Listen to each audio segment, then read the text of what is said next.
امریکی ادیب او ہنری کی کہانی کا عنوان ہے اے ریٹریوڈ ریفارمیشن، یعنی باز یافتہ۔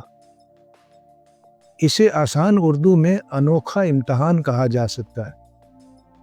یہ سبق آموز کہانی جس کا خلاصہ تعلیمی مقاصد کے لیے پیش کیا جا رہا ہے، ایک دفعہ تو ہلا کر رکھ دیتی ہے۔ اس کا مرکزی کردار تجوریاں توڑنے کا ماہر ایک چور ہے جو محبت کی خاطر مجرمانہ زندگی ترک کر دیتا ہے اور بھیس بدل کر ایک اچھے انسان کی طرح زندگی گزارنے لگتا ہے۔ لیکن پھر اس کی زندگی میں ایک ایسا لمحہ بھی آتا ہے جب اسے ایک بچی کی زندگی بچانے کے لیے اپنی شناخت ظاہر کرنی پڑتی ہے۔ اسے معلوم ہوتا ہے کہ وہ پکڑا جائے گا، لیکن وہ پیچھے نہیں ہٹتا۔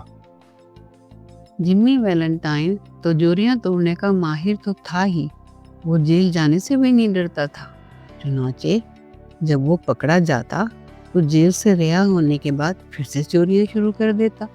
ایک دفعہ لیکن ایسا ہوا کہ جب وہ ایلمور نامی قصبے میں پہنچا تو وہاں اسے ایک بینکر کی بیٹی اینابیل سے محبت ہو گئی، جس نے اسے بدل کر رکھ دیا۔ اس نے تہیہ کر لیا کہ وہ اب کبھی چوری نہیں کرے گا اور ایک باعزت شہری کی طرح زندگی گزارے گا۔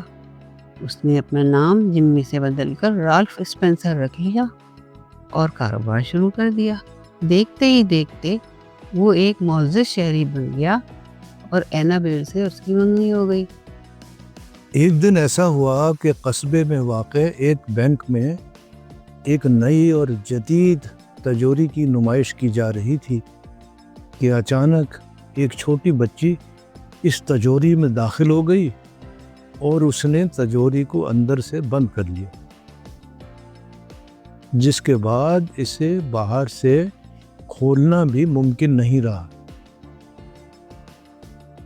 تجوری میں ہوا کے آنے جانے کا بھی کوئی راستہ نہیں تھا۔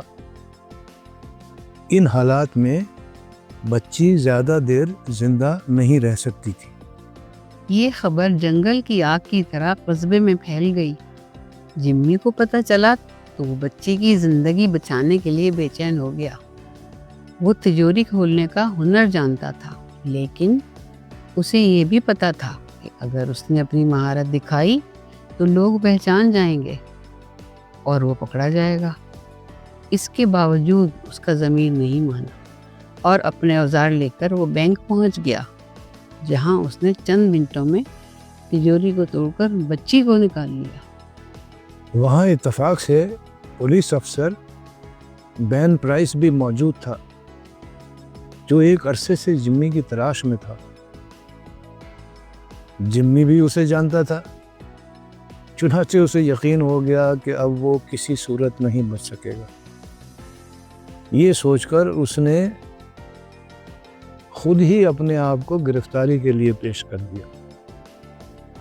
لیکن بین پرائس، جو جمی کی بدلی ہوئی شخصیت اور قربانی کو دیکھ کر بہت متاثر ہوا تھا، جان بوجھ کر انجان بن گیا اور اسے جانے دیا۔